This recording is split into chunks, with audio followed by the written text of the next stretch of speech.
Assalamualaikum warahmatullahi wabarakatuh. Oke, pada hari ini saya akan mencoba menjelaskan terkait dengan triase kebencanaan. Namun sebelumnya, sebagai pendahuluan, geografi Indonesia kita terdiri dari 17.508 pulau dan satu-satunya negara yang terletak pada pertemuan 4 lempeng tektonik dan masuk dalam Pacific Ring of Fire yang terdiri atas lebih dari 80 gunung berapi aktif yang berbahaya. Nah, untuk pengenalan di sini, apakah ini bencana? Bukan. Ya, perbedaannya ini dan ini.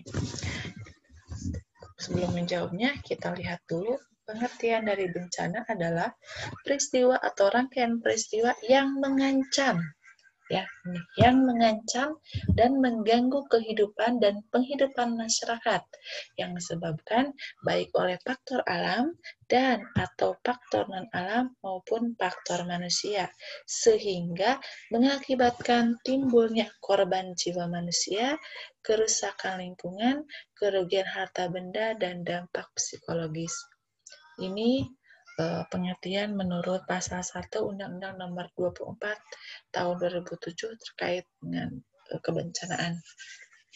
Jadi yang dikatakan bencana itu kalau yang gambar tadi ya, Gunung Merapi ini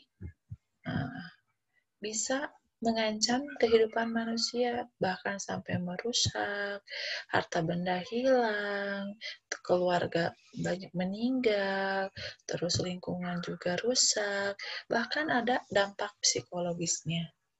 Nah, kalau misalnya hanya seperti ini hanya lautan, ya, tidak merusak maksudnya tidak mengancam nyawa, tidak hanya ini ya. Ini dikatakan bukan bencana.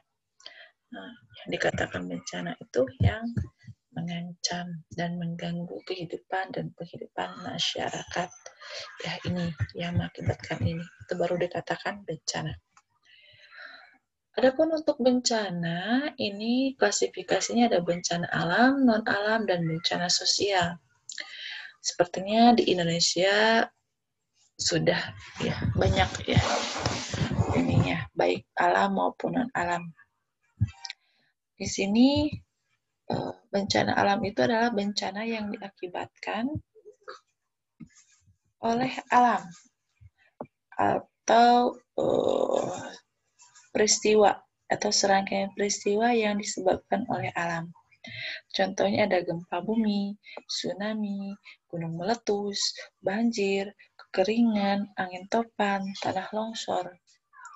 Dan Masya Allah, subhanallah ya, ini semua ada di Indonesia.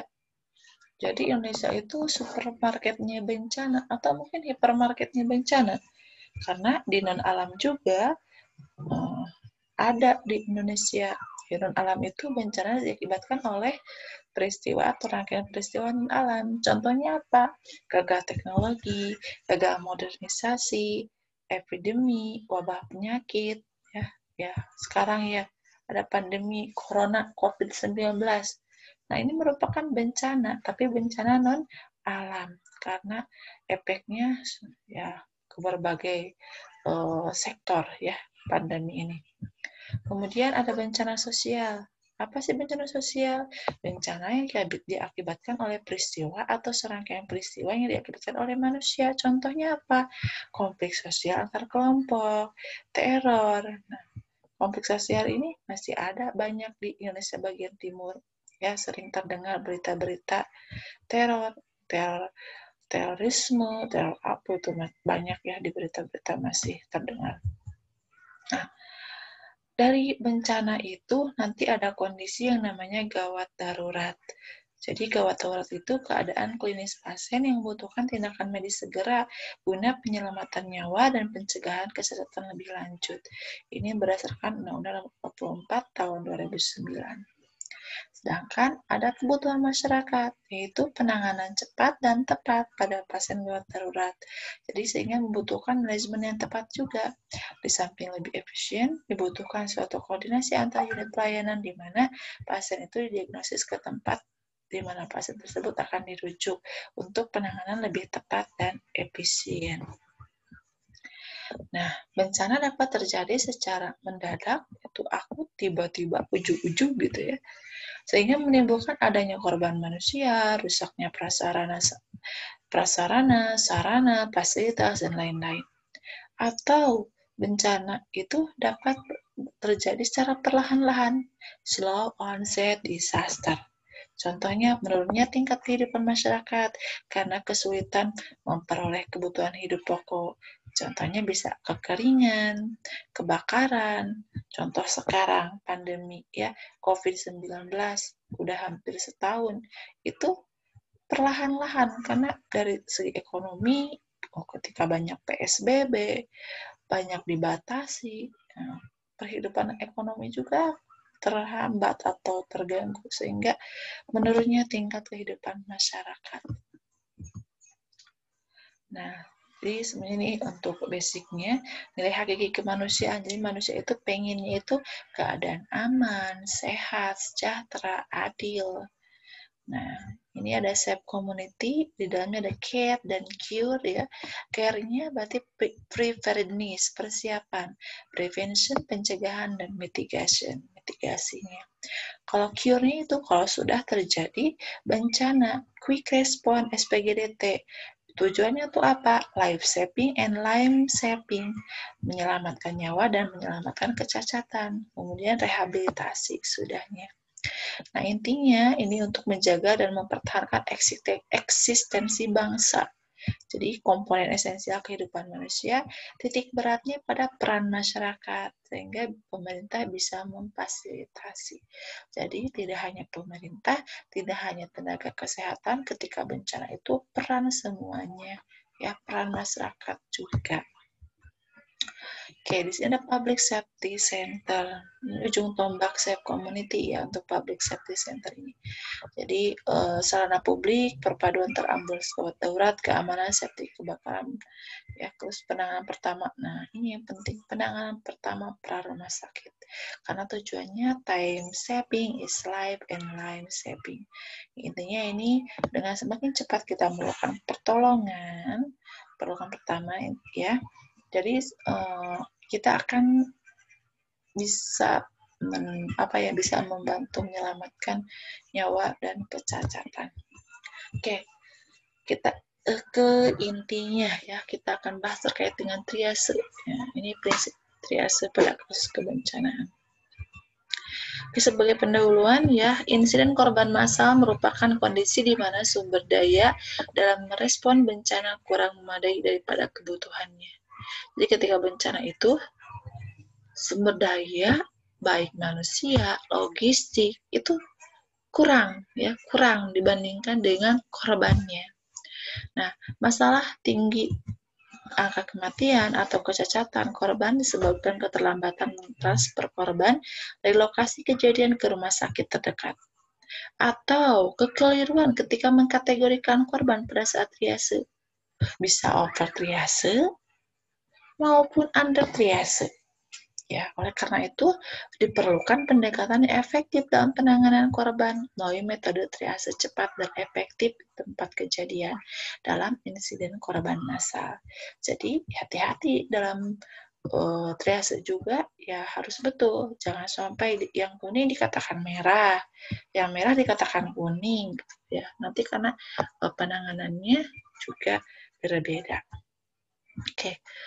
Pengertian dari triase adalah perawatan terhadap pasien yang didasarkan pada prioritas pasien atau korban selama bencana atau bersumber pada penyakit atau tingkat cedera, tingkat keparahan, prognosis, dan ketersediaan sumber daya.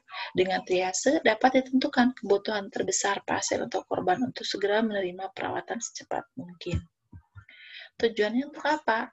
Untuk mengidentifikasi pasien yang membutuhkan tindakan resusitasi segera, menetapkan pasien ke area perawatan untuk memprioritaskan dalam perawatan dan untuk memulai tindakan diagnostik atau terapi. Oke. Bencana massal atau bencana massal ini atau MCI ya. Ini bahasa Inggrisnya. membutuhkan metode triase cepat dan efektif dalam rangka mengoptimalkan hasil pasien secara keseluruhan dalam situasi bencana. Ada pergeseran dari melakukan apa yang terbaik untuk setiap pasien untuk melakukan kebaikan terbesar untuk jumlah terbesar orang. Jadi pada saat bencana itu kita akan menyelamatkan pasien atau korban sebanyak-banyaknya, ya. Nah, saat ini dua protokol triase paling umum diterima adalah metode START dan SART. Nah, saat ini ya untuk insiden korban massal tadi mass casualty incident, ya pendekatan triase SART memiliki beberapa karakteristik tambahan. Pertama, saat mengidentifikasi kategori ekspektan atau hamil, ekspektan ya, yang fleksibel dan dapat diubah berdasarkan faktor-faktor tertentu. Kedua, saat triase awalnya mengkategorikan luka, tapi memberikan evaluasi sekunder untuk mengidentifikasi korban langsung. Ini contohnya yang saat ya. Jadi langkah pertama kita akan men-sorting terlebih dahulu. Siapa yang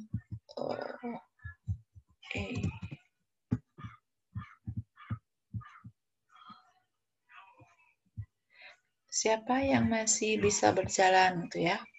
Kemudian siapa yang kita akan mengkaji yang ada pergerakan. Kemudian kita akan mengkaji yang mengancam nyawa gitu ya.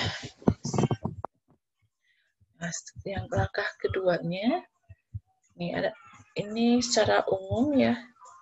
Kalau ini yang individual. Ini intervensi untuk ini membantu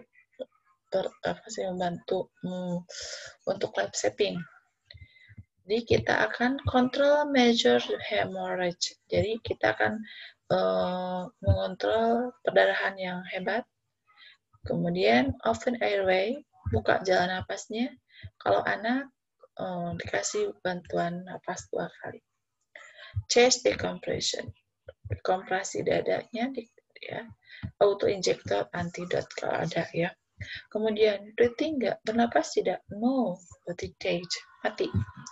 Oh iya, bernapas, yes. Obey command, ya. Or make purpose movement, ada pergerakan enggak? Kemudian has peripheral pulse, ada enggak nadi di radialnya misalnya. Terus not in respiratory distress, napasnya distress tidak. Apakah ada perdarahan? Apakah perdarahan yang terkontrol? Ketika semuanya yes, berarti itu hanya luka kecil. Ya, ketika semuanya yes, tanya lagi, apakah hanya luka kecil? Yes, berarti kategorinya minimal green, hijau. Ketika apakah hanya luka kecil? No, berarti kita masukkan di delay. Yellow, kuning ya. Oke, ketika jawabannya any no, ada satu yang tidak, gitu ya. Ya, atau berapa yang tidak, kita likely to survive given current resources. Apakah dia masih bisa bertahan? No, berarti expectant, berarti ini kategori black, ya dikatakanlah meninggal. Ketika ada kesempatan untuk bertahan, yes. Nah, kita kategorikan immediate, red, merah. Oke, seperti itu untuk metode SART. Agak rumit juga sih. Dan yang biasa kita gunakan adalah metode model START, Simple Triage and Rapid Treatment. Atau kalau pada anak-anak adalah jump start, ya. Sistem START tidak harus dilakukan oleh penyedia layanan kesehatan yang sangat terampil, bahkan dapat dilakukan oleh penyedia dengan tingkat pertolongan pertama pelatihan. Jadi tidak harus sama tenaga kesehatan, bisa dilakukan juga sama yang sudah pelatihan. Tujuannya untuk dengan cepat mengidentifikasi individu yang membutuhkan perawatan. Waktu yang dibutuhkan untuk triase setiap korban kurang dari 60 detik. Satu korban 1 menit. Saat membagi korban menjadi 4 kelompok dan masing-masing mengelompokkan warna. Oke, kita ini mode start ya. Pemeriksaan 3 parameter, ada pernapasan, perfusi, dan status mental. Kelompok dapat dengan cepat diprioritaskan atau disortir menjadi 4 kelompok warna berdasarkan apakah mereka membutuhkan intervensi langsung, seperti yang kelompok red ya. Intervensi tertunda, misalnya sampai 1 jam, contohnya adalah kelompok yellow, kuning. Luka ringan di mana intervensi dapat ditunda hingga 3 jam adalah untuk kelompok green, hijau, dan mereka yang meninggal, yang kelompok black. Tujuannya adalah untuk mengidentifikasi dan menghapus mereka yang membutuhkan perhatian yang paling mendesak. Pada kelompok yellow and green, perlu dinilai kembali untuk menentukan apakah status mereka berubah. Bisa jadi ketika pas pertama di triase yellow, bisa berubah menjadi merah atau mungkin menjadi hijau green, ya. Dari green juga bisa jadi yellow atau yang lainnya, misalnya red. Oke, ini ya untuk yang start. Yang pertama adalah si komandannya akan mencoba untuk, ayo siapa yang masih bisa berjalan, tolong kumpul misalnya di sumber suara. Oke, ketika yang masih bisa berjalan itu dia akan berpindah ke tempat sumber suara, berarti ini kategorinya minor. Hijau ya, green. Ya, green triase take color. Jadi ini masih bisa bukan diabaikan sih, di ini dulu gitu ya. Kita akan memperhatikan yang lainnya dulu, karena ini merupakan secondary triase. Oke, ketika berarti kan di lapangan tinggal sisa yang tidak bisa berjalan. Oke, tim triase akan bergerak cepat nih. Satu pasien itu 60 detik. Cek napasnya spontan tidak. Ketika napasnya tidak spontan, no. Posisi airway-nya dibuka jalan napasnya. Airway, head, chin, lip, atau diaphragm sesuai dengan kondisi pasiennya. Ketika sudah dibuka, tetap tidak bernapas, berarti ini expectant. Ya, dikasih black triase take color. Ya, oke. Ketika sudah dibuka dengan head, chin, lip, atau jaw thrust, ada napas spontan. Berarti ini kategorinya red, immediate. Ya, red. Kemudian, ada napas spontan nggak? Yes, ada. Coba cek RR-nya, respiratory rate-nya. Ketika lebih 30, berarti kita kategorikan immediate, ya, red. Ketika kurang dari 30, coba cek perfusinya. Bisa dengan 2 cara, dengan CRT atau dengan frekuensi nadinya. Nah, nadinya ada nggak? Atau CRT-nya kurang dari 2 detik atau tidak? Nah, ketika nadi tidak ada, CRT lebih 2 detik, kita kategorikan merah, immediate. Ketika nadi teraba, CRT-nya kurang dari 2 detik, kita cek lagi status mentalnya. Kayak kita perintahkan, ayo Pak, bisa angkat tangan kanannya. Berarti kalau misalnya dia mengikuti perintah, berarti kita delay kategori yellow, kuning. Ketika dia tidak bisa mengikuti perintah, kita kategorikan immediate, merah. Lihat cepat ya, satu pasien 60 detik. Oke. Nah, ini langkah-langkahnya, walaupun tadi sudah dijelaskan. Langkah pertama itu panggil korban yang masih bisa berjalan untuk mendekat ke arah petugas yang berada di lokasi aman, collecting area. Korban yang bisa berjalan mendekat diberikan label hijau. Langkah 1, airway breathing. Cek pernapasannya. Apabila tidak bernapas, buka jalan napasnya. Jika tetap tidak bernapas, berikan label hitam. Jika bernapas, berarti label merah. Ya. Selanjutnya cek ketika bernapas, apakah RR-nya lebih 30 kali? Apakah kalau lebih 30 kali berarti kan merah, ya, dikasih label merah. Oke. Kalau kurang 30, berarti kita langsung ke cek sirkulasi. Cek CRT-nya. Nah, tekan hukum tangan penderita, kemudian lepas. Apabila kembali merah lebih dari 2 detik, berarti kita label merah. Apabila pencahayaan kurang atau si artikan agak susah ya, bisa lakukan cek nadi radialis.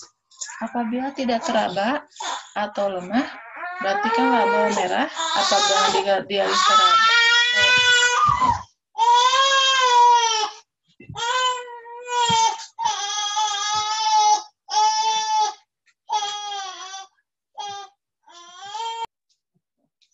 Oke. Jadi setelah melakukan langkah-langkah triase dan memberikan label pada penderita, segera untuk menuju ke penderita lain yang belum melakukan triase. Triase harus selalu dievaluasi untuk menghindari kemungkinan terjadi kesalahan waktu triase, atau bisa juga perubahan terjadi ketika kondisi penderita membaik atau memburuk. Ini jam start untuk anak-anak yang hampir sama ininya, cuma agak beda di ini ya. Untuk pertama, siapa yang bisa berjalan, berarti kan minor ya, ini warna hijau. Cek bernapas ketika tidak bernapas, posisikan napasnya. Kalau tidak bisa tidak bernapas juga, palpasi nadinya. Kalau tidak ada, ini warna hitam. Kalau ada nadinya, kasih bantuan napas 5 kali. Tapi kalau nggak ada hitam, kalau ada berarti merah ya. Nah, kalau ini kalau ada bernapas ada merah. Jadi ada intervensi dulu kalau untuk anak-anak. Nah, ini juga ketika bernapas cek RR-nya. Nah, kalau anak-anak itu kurang 15 atau lebih dari 45. Ini merah. Kalau antara 15 sampai 45 cek nadinya. Ketika nadi tidak ada merah, kalau nadinya ada cek AVU-nya, verbal pain unresponsive-nya.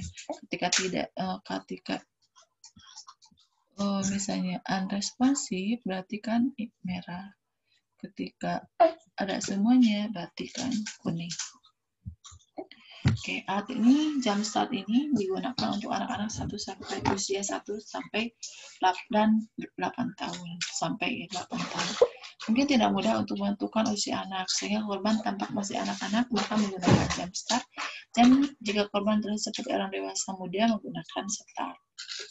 Modifikasi dan penilaian tambahan akan diperlukan untuk anak-anak kurang dari 1 tahun dengan keterlambatan perkembangan, cacat kronis, atau cedera terjadi sebelum kejadian. Ya, ini contohnya ya. Oke, kita coba ke kasus ya, latihan kasusnya. Nah, di sini kelihatan nggak? Seorang laki-laki berusia 50 tahun, korban massal bencana gempa bumi di Palu ya, ditemukan bersama korban lainnya. Terdapat luka terbuka pada pelipis sebelah kanan dan di bagian tangannya sebelah kiri. Saat dipanggil-panggil, ya, yuk yang bisa berjalan, kumpul gitu ya. Korban masih bisa berjalan untuk mendekat ke arah petugas yang berada di lokasi aman ya. Acting area, frekuensi napas 24 kali per menit, CRT 2 detik, frekuensinya 72 kali per menit. Nah, apakah warna triase pada kasus tersebut? Kita gunakan metode STAR. Tadi ingat ya. Jadi ketika siapa yang masih bisa berjalan? Nah, berarti kan itu kita kategorikan apa yuk? Hijau ya. Ini jawabannya hijau. Oke. Karena ada masih bisa berjalan. Korban masih bisa berjalan ke lokasi aman. Nah, ini ya. Oke, kita next ke kasus 2. Seorang wanita berkirakan berusia 30 tahun, korban kecelakaan lalu lintas tabrakan beruntun di kilometer 73 tol Padalenyi, Jawa Barat. Terdapat perdarahan pada hidung dan telinga. Saat dipanggil dengan perintah sederhana, korban tidak berespon. Temukan kondisi pernapasan tidak bernapas ya. Setelah dilakukan tindakan buka jalan napas dengan teknik Jautras, tadi kan ada trauma ya di kepalanya. Tetap pasien tidak bernapas. Nadi radia tidak teraba. Nah, apakah warna triase pada kasus tersebut? Kita gunakan metode STAR. Yuk kita lihat apa sih yang ininya. Saat dipanggil korban tidak berespon. Terus ini pernapasannya tidak ada. Oke, kan kita breathing ya. Pernapasan tidak ada atau tidak bernapas. Dan setelah dilakukan tindakan jalan napas dengan teknik jauh atas juga tetap tidak bernapas. Nah, perhatikan ini kita kategorikan hitam. Karena pasiennya awalnya tidak bernapas, kita udah usaha untuk membuka jalan napasnya, tapi tetap tidak bernapas, maka itu kategorinya hitam. Oke. Kita next ke soal nomor 3.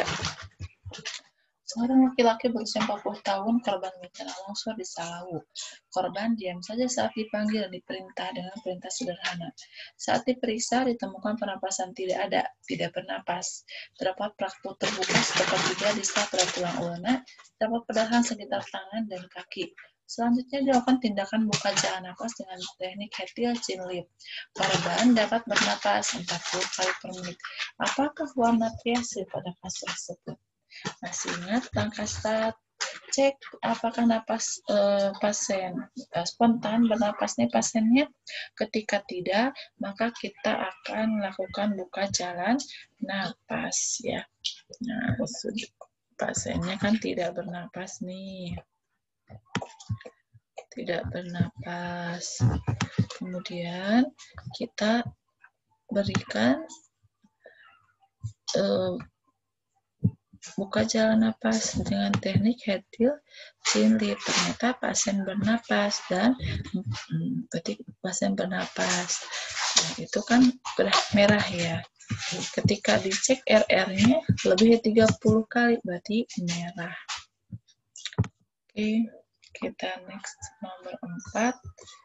Nah, seorang laki-laki berusia 19 tahun, korban kecelakaan lalu lintas tabrakan beruntun di KM 73, Tapanuli, Jawa Barat. Saat diperiksa, ditemukan kondisi korban mengalami luka pada bahu sebelah kanan dan terdapat jejak sekitar punggung sampai perut. Korban dapat bernapas 28 kali per menit. Nadi radial teraba, CRT 3-4 detik. Korban dapat berespon ketika diminta mengangkat tangannya mengalami perdarahan dan mengganggu ketika diminta untuk tetap tenang. Apakah warna triase? Pasien bernapas gak? Oke, bernapas ya pasiennya. Napasnya berapa? 28 kurang dari 30 ya. Ini napasnya 28 kurang dari 30. Nadi radialnya teraba. Nadi radialnya teraba. Cuma ini CRT harusnya 2 detik ya. 2 detik. Kita akan lanjut ke status mental. CRT 2 detik. Ini korban dapat berespon ketika diminta status mental. Ya Pak, angkat tangannya. Ini korban dapat merestore dan mengangguk ya. Berarti warnanya ini kuning, yellow ya. Warnanya kuning. Oke, next. Ini kita ke bawah aja.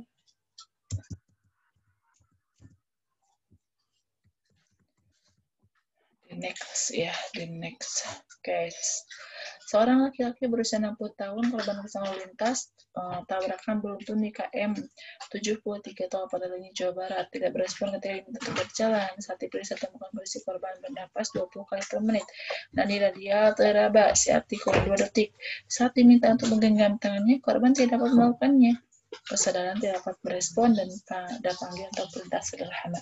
Apakah warna triase? Oke.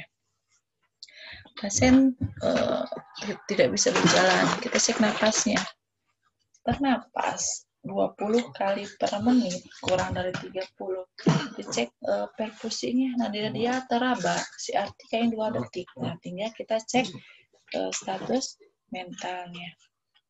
Kita perintahkan pasiennya, ayo Pak, genggam tangan saya. Ternyata tidak berespon ya. Berarti kategorinya adalah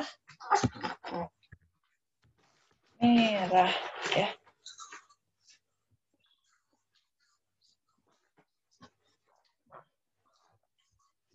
Merah ini merah.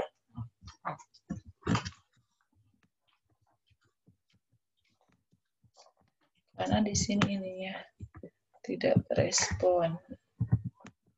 Atasnya bagus. Bernapas, perfusinya bagus, tapi ketika di status mentalnya tidak. Oke, itu untuk latihan soal kasusnya, dan sepertinya cukup ya untuk penjelasannya. Terima kasih. Assalamualaikum warahmatullahi wabarakatuh.